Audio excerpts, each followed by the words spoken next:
anatomia macroscópica da medula espinal. Então vamos começar. Sobre as suas generalidades, nós sabemos que etimologicamente medula significa o quê? Miolo, indica o quê? O que está dentro. Assim, a medula espinal, ela obviamente estará dentro do canal vertebral.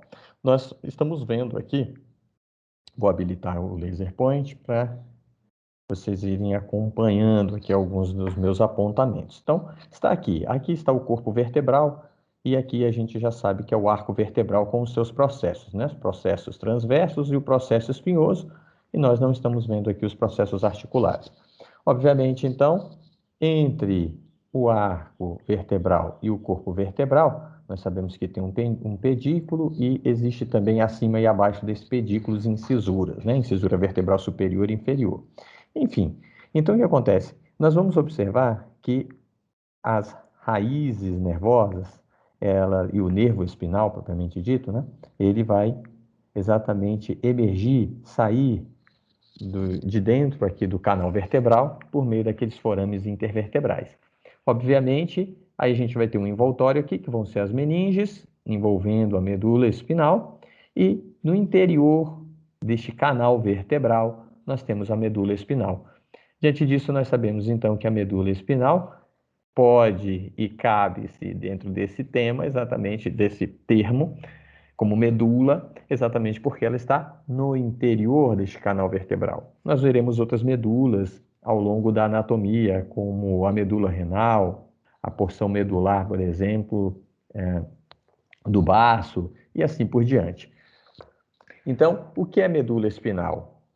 Aqui nós temos uma imagem da medula espinal in situ, ou seja, nós não estamos vendo ela removida da região do canal vertebral. Pelo contrário, né? Nós estamos vendo esta medula espinal in situ, ou seja, no seu sítio anatômico.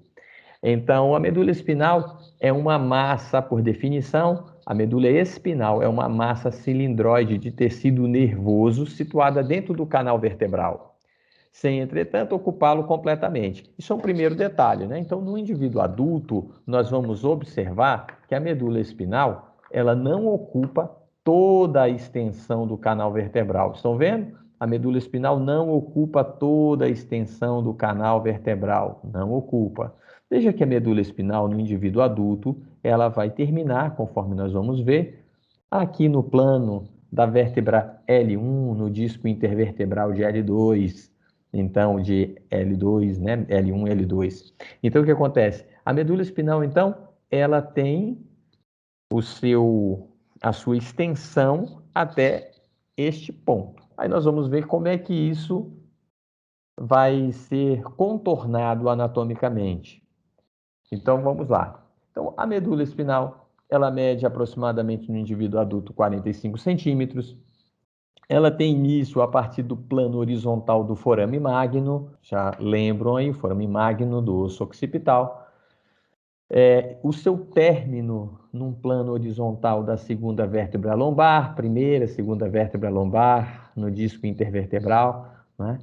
Um outro aspecto, possui um cone medular. Bom, no final da medula espinal, nós vamos observar um estreitamento, uma estrutura cônica, denominada de cone medular. Outro aspecto, possui também, a partir do cone medular, existirão os prolongamentos das raízes nervosas, prolongamentos disso daqui, ó, de raízes nervosas. Só que aqui, ó, aqui na altura das vértebras torácicas, nós estamos vendo as raízes saindo bonitinho em cada um dos seus forames, não ocupando grandes extensões aqui, ó, ao longo do canal vertebral. Estão vendo? Então ela emerge logo próximo do forame adjacente a ele. Mas veja que a partir do cone medular, do final da medula espinal, a partir de L1, L2, nós vemos prolongamentos de raízes nervosas. Esses prolongamentos das raízes nervosas, no seu conjunto, formarão uma estrutura que lembra a cauda de um cavalo, daí o nome de cauda equina. Portanto, a partir deste segmento, nós não vemos mais a massa cilindroide, que é a medula espinal, né, com uma substância branca, com uma substância cinzenta. Nós não veremos mais, a partir desse nível, de L1, L2, não veremos mais. Veremos o que nesta região? A cauda equina, certo? E o que é a cauda equina? O prolongamento das raízes nervosas, ok? Então, é este aí um ponto que tem que ser chamado. Outro aspecto importante é que, em meio às raízes aqui nervosas, existe também uma estrutura, não tem, não é, caráter de nervo, e sim é uma estrutura ligamentar, com um caráter, com um propósito ligamentar. Trata-se do filamento terminal. Então, o filamento terminal, ele é um prolongamento da chamada pia mater, que é uma membrana, né, uma das meninges, que está aderida ao tecido nervoso. E aí o que vai acontecer? Essa chamada pia mater tem um prolongamento, esse prolongamento recebe o nome de filamento terminal. Esse filamento terminal prossegue, né, e segue-se ao longo aqui do canal vertebral, mais especificamente aí ao longo até ao longo de S3, quando ele perfura, o filamento terminal perfura o saco dural. E aí o que vai acontecer? Esse filamento terminal, ele vai se fixar bem aqui, ó, no cóccix. Então, qual é a função do filamento terminal? De estabilização, é ligamentar, não é neural, não passa impulsos nervosos. Ao passo que aqui, ó, as estruturas que compõem a cauda equina, sim, essas estruturas são raízes nervosas, logicamente, vão passar informações neuronais, né, tanto sensitivas como motoras. Seguindo ainda sobre forma e estrutura geral da medula, falo que a medula apresenta forma aproximadamente cilíndrica, sendo ligeiramente achatada antero-posteriormente. Então, este é a sua configuração. Apresenta duas dilatações denominadas intumescências. A intumescência cervical e a intumescência lombar. Aqui nós vemos a intumescência cervical, esta é a intumescência cervical, e aqui nós temos a intumescência lombar. O que quer dizer intumescência, professor? Intumescência quer dizer exatamente isso, ó, dilatações, isso são intumescências. Bom, por que nós temos intumescências nestas duas regiões da coluna vertebral, da medula espinal? Muito simples. Bom, nós sabemos que nós temos, né, plexos, chamados de plexo cervical e plexo braquial. O plexo cervical indo de C1 até C4 e o plexo braquial de C5 até T1. Estas raízes nervosas formarão, então, plexos. O que são plexos? São emaranhados, é um conjunto de raízes nervosas que se unem, formando, assim, redes com o formato, né, nós denominamos assim em anatomia de plexos. Existem plexos venosos, existem também plexos neuronais, que é este caso aqui. Então, nós vemos aqui que nesta região cervical e nessa região lombosacral da medula, nós temos uma densidade muito grande de neurônios nessa região. Por quê? Porque estes neurônios se destinarão a inervar estruturas tanto sensitivas como estruturas também motoras das regiões, da região tanto da cabeça como também da região, especialmente da região de pescoço e região do membro superior, especialmente aqui o plexo braquial. Vai inervar quem? Estruturas relacionadas aos músculos e à pele do membro superior. Como os músculos são órgãos do movimento, são os órgãos ativos do movimento, então eles precisam de uma grande quantidade de inervação. Logo, eu vou ter que ter uma população neuronal maior. Essa população neural vai formar uma dilatação, ou seja, uma região mais dilatada da medula espinal, porque eu tenho uma maior densidade de neurônios, por isso justifica-se uma intumescência cervical e o mesmo raciocínio aqui para a região da intumescência lombar. Por quê? A intumescência lombar, né, lombosacral, ela vai destinar-se à inervação das estruturas vinculadas ao membro inferior. Então, nós estamos vendo aqui que existem dois plexos aqui, um plexo chamado de plexo lombar. Esse plexo lombar, ele está relacionado com as raízes de L1 a L4. Nós veremos que aqui vão cuidar de inervações, né, vinculadas aos músculos, por exemplo, da coxa, realizando os movimentos, sobretudo da região aí da articulação do quadril, e também influenciando já os movimentos da articulação do joelho. Em seguida, nós temos as chamadas raízes do plexo sacral. As raízes do plexo sacral, elas vão de L4 até S4. Aqui nós já veremos já a inervação relacionada com a inervação para a perna, para o pé, e também a inervação para a região da pelve períneo. Professor, onde é que é isso, região de pelve períneo? Muito simples, vocês não vão esquecer, é a região anogenital, Então, a região onde estão localizados a nossa, óbvio, genitália, lá existem músculos também, e a região anal. A musculatura dessa região é responsável pela continência urinária, ou seja, pelo armazenamento da urina e também das fezes, continência anal, e também vão estar relacionadas aí com outros aspectos, como, por exemplo, os músculos envolvidos na nossa sexualidade, por exemplo. O plexo sacral está relacionado com o movimento, para vocês não esquecerem, com os movimentos relacionados lá à perna em anatomia, vocês lembram, né? Aquele segmento localizado entre a articulação do joelho e a articulação do tornozelo, e também o pé, bem como a região da pelve e períneo. Muito bem. E, por fim, o chamado plexo coxígeo. O plexo coxígeo está relacionado aí com raízes, tanto relacionado com a raiz S4 a CO, ou seja, coxígeo, nervo coxígeo. Bom, gente, então isso aqui é uma generalidade, tá? É claro que a nossa aula de plexo não vai ser só isso.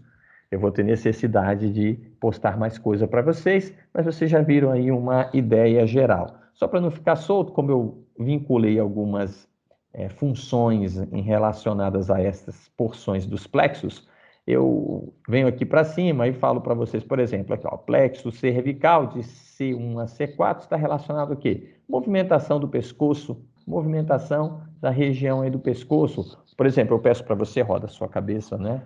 Flexiona a sua cabeça, tenta encostar o pavilhão auricular externo próximo do seu ombro, fazendo uma flexão lateral. Os músculos dessa região relacionados com este movimento estão inervados aí por C1 e C4. A própria inspiração, se eu pedir para você, faz uma inspiração aí forçada, enche seu pulmão de ar, então fazer uma inspiração. Então o músculo diafragma, né, está relacionado também com esta região, a inervação dessa região do plexo cervical. O plexo braquial, muito simples, né? Aí você vai realizar movimentos do membro superior, então da articulação do ombro, da articulação do cotovelo, da articulação do punho e da mão. Prontinho, então você já tem uma generalidade de como investigar a integridade destas raízes por meio destas ações. Falo agora a respeito de forma e estrutura da medula espinal. A superfície da medula espinal apresenta os seguintes sulcos longitudinais que a percorrem em toda a extensão. Nós temos o sulco mediano posterior, não é? É o que a gente vai ver aqui, alguns sulcos. O que eu estou falando é que a medula espinal ela é marcada por alguns sulcos e esses sulcos vão percorrendo ao longo da sua extensão. Então vamos começar com o primeiro deles, o chamado sulco mediano posterior. Este é o sulco mediano posterior. Ao lado dele, nós veremos aqui, ó, um sulco chamado de lateral posterior. Então, ao longo da medula espinal, vamos enxergar este sulco, lateral posterior. Na região torácica já alta e ao longo de toda a extensão da região cervical, veremos aqui o chamado sulco intermédio posterior. Sulco intermédio posterior. Lembre-se, sulco intermédio posterior, ele não vai estar ao longo de toda a medula espinal. Não vai estar ao longo de toda a medula espinhal, apenas neste segmento em específico, nesse segmento, sobretudo, da região da medula espinal. E um pouquinho lá da torácica alta também. Em seguida, nós veremos mais anteriormente outros dois sulcos. Sulco lateral anterior, um à direita e outro à esquerda. Mesma coisa aqui para o sulco lateral posterior, o sulco intermédio posterior. Então, eles vêm então em pares. E, por fim, uma estrutura, um sulco mais aprofundado, chamado de fissura mediana anterior. Fissura mediana anterior. A gente observa aqui algumas destas estruturas. Esses são sulcos, estes sulcos são mais aprofundados. Eu consigo observar de uma maneira aí muito simples, muito fácil estas estruturas. Por que nós temos estas estruturas na medula espinal? Nós veremos que associado à fissura mediana, por exemplo, nós teremos aqui uma importante artéria que vai percorrer nesta região, que é a chamada artéria espinal anterior.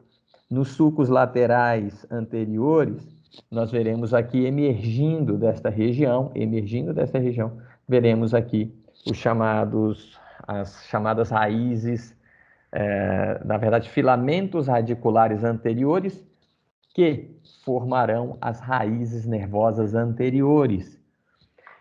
Nos sulcos laterais posteriores, veremos associados aqui o chamado, as raízes, os filamentos radiculares posteriores, que formarão as raízes nervosas posteriores. Neste sulco intermédio posterior, não destaco nada muito assim relacionado a ele, só chamo a atenção que nós veremos aqui já na divisão desta região da medula espinal, nessa porção posterior, quando eu falar a respeito de funículos, aí nós veremos que aqui esse funículo posterior vai ser dividido por dois fascículos, por duas estruturas, por dois cordões, por dois fascículos, que eu vou chamar de um fascículo medial e um fascículo lateral. Este sulco intermédio interpõe-se a estes dois fascículos, né? Tanto ao fascículo medial como ao fascículo lateral. E existe uma estrutura aqui, septal, que se projeta a partir da pia mater, né? Então, que se projeta aqui mais profundamente a esses dois fascículos. Então, eu destacaria esta ideia aqui. Dito estes pontos, vamos seguir. Aqui está mais uma imagem representativa da medula espinal, onde nós estamos vendo aqui o sulco mediano anterior, o sulco lateral anterior, perfeito? Com os filamentos radiculares anteriores, que eu mencionei anteriormente, né? E falei também sobre a raiz anterior. Aqui nós já vemos um sulco lateral posterior, vemos um sulco intermédio posterior e vemos o sulco mediano posterior, e essa fissura mediana anterior. Aqui nós vemos os filamentos radiculares posteriores formando a raiz posterior. Vamos falar a respeito ainda da medula espinal. Esse diapositivo aqui, esse slide diz assim: na medula pode-se observar duas substâncias com coloração distinta, uma cinzenta, outra branca. Isso é bem simples da gente observar na medula espinal. Conforme eu já disse aqui para vocês, uma coloração então mais esbranquiçada e uma coloração mais acinzentada. Vamos começar com a substância cinzenta. A substância cinzenta localiza-se por dentro da substância branca, então está envolta pela substância branca, conforme nós podemos observar aí nesta imagem, e apresenta a forma de uma borboleta ou de uma letra H. Nela distinguimos de cada lado três colunas. Isso de uma visão macroscópica, não é a nossa aula aqui? Não é este o propósito? Então, nós estamos falando sobre a anatomia macroscópica da medula. Então, a substância cinzenta é dividida, constituída por três colunas. Vamos lá. Primeira coluna, a coluna anterior. A coluna anterior é essa daqui, ó, que está representada por esta sigla aí, MS, né, designando aí a atividade neuronal. Detalhe, coluna anterior estará, né, presente em todos os segmentos medulares. em todos os segmentos medulares, nós veremos coluna anterior. O que você quer dizer com os segmentos medulares? A medula espinal, ela também é formada por 5 regiões de segmentos medulares cervicais, os segmentos medulares torácicos, os segmentos medulares lombares, os segmentos medulares sacrais e coxígeo. Então, ao longo destes segmentos medulares, nós veremos uma coluna anterior e veremos também uma coluna posterior. Então, coluna anterior e coluna posterior estão presentes em todos os segmentos medulares, ou seja, em toda a extensão da medula espinal. E a coluna lateral? A coluna lateral, ela vai estar presente no segmento medular torácico e no segmento medular lombar alto, até a altura ali de L2, em relação a segmento medular. Já já eu vou fazer uma distinção entre o que é vértebra e o que é medula espinal, porque os alunos costumam confundir isso. Pois bem, para não ficar uma coisa solta, qual o propósito? Qual a função principal desta coluna anterior, da coluna posterior e da coluna lateral da medula espinal? A coluna anterior, ela não está aqui com uma sigla MS, isso significa que ela é responsável pela inervação, da onde saem os neurônios motores, tá? Os motoneurônios inferiores, que inervarão os músculos estriados esqueléticos. Então, daí nós falamos que ela é motora somática, por isso MS, motora somática, porque inervará os músculos estriados esqueléticos. Coluna lateral, por que está com essa sigla MV? MV porque ela é motora visceral, motora visceral. Quais são os músculos viscerais? Musculatura brônquica, musculatura relacionada ao coração, né? Então, músculo liso e músculo estriado cardíaco. Então, músculo liso da região aí do sistema digestório, né? Então, localizado tanto na cavidade torácica, né? O esôfago é um representante aí disso.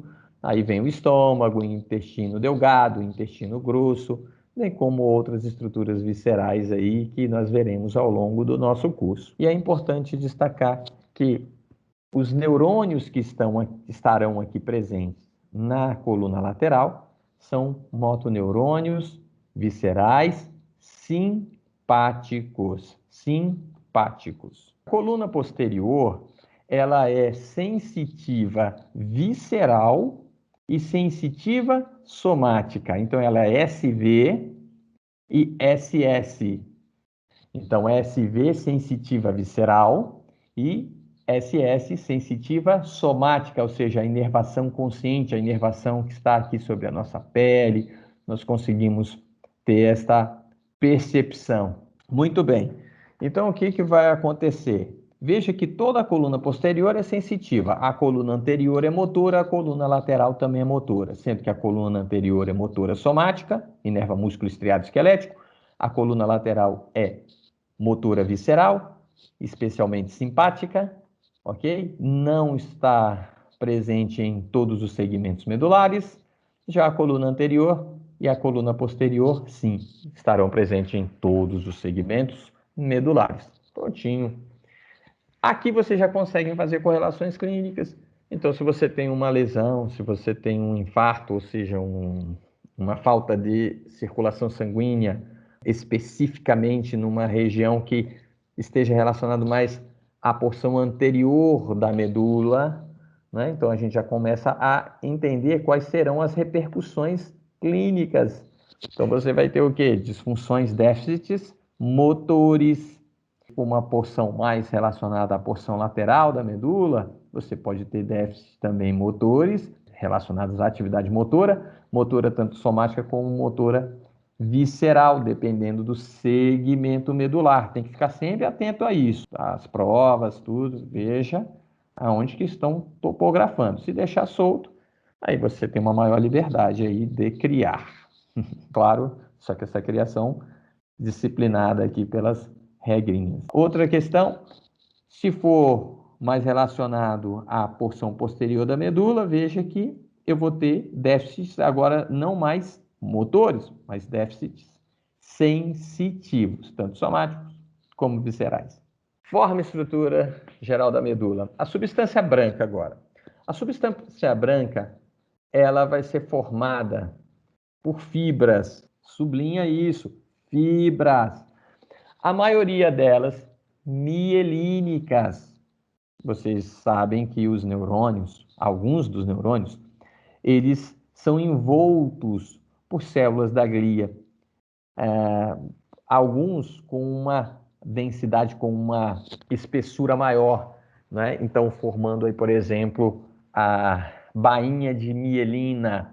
A bainha de mielina é uma bainha lipídica, né? E aí, no sistema nervoso central, nós temos uma célula da glia relacionada a isso, que são os oligodendrócitos, e para fora do sistema nervoso central, já no sistema nervoso periférico, nós teremos ali as células de Schwann. Ambas possuem esta função de envolver o axônio dos neurônios, que são os responsáveis pela propagação dos sinais neuronais. Então, o que acontece? Essas fibras, a maioria delas, como são envoltas pela bainha de mielina, e essa bainha de mielina tem esse propósito de aumentar, de acelerar o potencial de ação, exatamente por fazer um isolamento desses prolongamentos axonais, fazendo assim com que a condução dos sinais neuronais sejam mais rápidos, porque estarão em relação a um estímulo assim saltatório, enfim, vocês verão mais isso na neurofisiologia.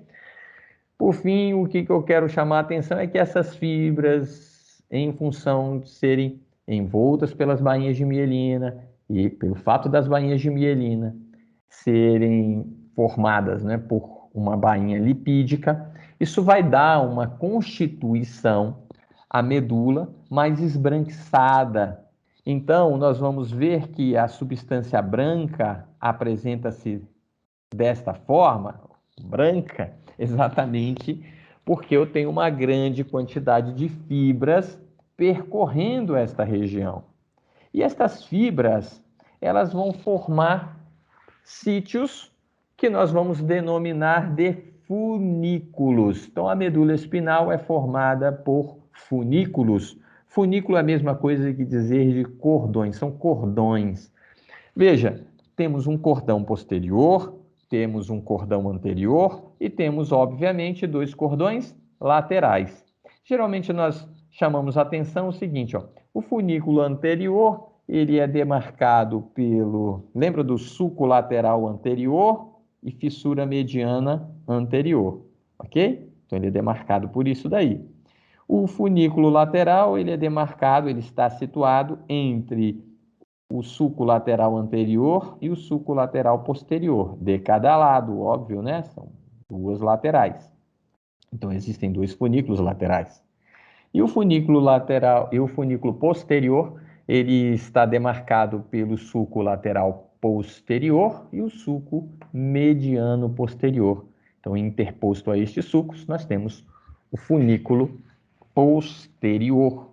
E o que passa por esses cordões, por essa substância branca, por estes funículos?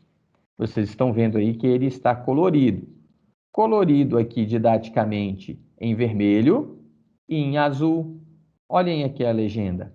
Nós sabemos que por estes funículos, por esta substância branca, trafegam, passam os tratos e os fascículos. Tratos são o quê? Estruturas fibrosas, e esses tratos, eles carregam informações que têm uma mesma origem, um mesmo destino e uma mesma função. E os fascículos? Os fascículos a mesma coisa. Eles também são fibras, são compostos de fibras, são feixes, né, de fibras, e esses feixes, eles também levam informações com a mesma origem, destino e função. Veja que nós temos aqui, então, em especial os tratos, nós falamos que temos tratos que são descendentes, representados aqui na cor vermelha, e temos tratos aqui que são ascendentes, ou seja, que sobem, ascendentes. Os tratos descendentes, representados na cor vermelha, são tratos efetuadores, ou seja, são tratos que levam estímulos eferentes. O que é efetuação? Não é a própria ação que visa uma ação específica, efetuar, vão buscar realizar algo. Então aqui, os tratos descendentes efetuadores, eles vão estimular os neurônios motores, sejam eles viscerais, motores viscerais, sejam eles motores somáticos. Então, eles vão estimular, vão carregar as informações que vão estimular os neurônios motores, ok? Motores viscerais e motores somáticos. Outro ponto, nós veremos aqui os chamados também tratos relacionados aqui aos tratos ascendentes. Os tratos ascendentes, eles vão carregar que tipo de informação? Informação sensitiva. Os tratos ascendentes carregam informações sensitivas. É isso que nós vamos ver. Ou seja, a informação sensitiva ela vem da periferia, ok? Vem da periferia e se destina para o centro, ou seja, para a medula espinal. Como, por exemplo, as informações táteis. Então, se você tocar na sua pele, na pele da sua mão, na pele do seu membro inferior, essas informações táteis vêm da periferia, trafegam pelos nervos, chegam aqui na raiz posterior e fazem conexão com a medula espinal posteriormente, e depois essas informações elas têm que seguir para os centros de interpretação de informação. Para isso, elas têm que tomar caminhos. Elas vão ter que tomar um caminho. E esse caminho dar-se-á, né, por forma aí, né, exatamente dos tratos. Os tratos vão conduzir esse estímulo até ao nosso córtex cerebral. Veremos isso mais à frente. Então, dito isso, fica muito claro o seguinte: a substância cinzenta, eu tenho os corpos dos neurônios e alguns interneurônios. Eu tenho corpos dos neurônios sensitivos e dos neurônios motores. A substância branca está relacionada ao quê? Está relacionada às fibras. E essas fibras são como uma estrada de mão dupla, onde eu tenho informações tanto subindo da medula em direção ao córtex cerebral, e eu tenho também informações descendo do córtex para a medula. Por isso, uma via de mão dupla. Perfeito? Então, isso é importante. E está relacionado à substância branca. Portanto, lesões na substância branca vão trazer repercussões sensitivas e também motoras. Ok? Sensitivas e motoras. Isso vai chamar a nossa atenção durante o exame. Então, lesões na medula têm essa característica anatomoclínica. Exatamente por quê? Porque por ela passam fibras sensitivas e motoras. Logo, eu vou ter repercussões de que ordem se eu tiver uma lesão? Sensitiva e motora. Então, vem daí a nossa capacidade discriminativa mesmo de entender as funções que estão relacionadas, passando aí por estas regiões da medula. Mas se eu esquecer de quase tudo isso que está sendo falado aqui, como vai ser muita informação, vocês vão ver dentro da neuro também, você tem que ficar com a essência. Você vai investigar o quê? Poxa, suspeita de um trauma raquimedular, traumatismo raquimedular. O que eu vou investigar? O que eu faço? Meu Deus do céu, o que eu faço? Você vai investigar a parte sensitiva motora do sujeito. Ok? E lá no início da aula, eu dei aquelas dicas para vocês de funções vinculadas aos grandes segmentos medulares. Com aquilo ali, você já faz muita coisa, você já consegue investigar muita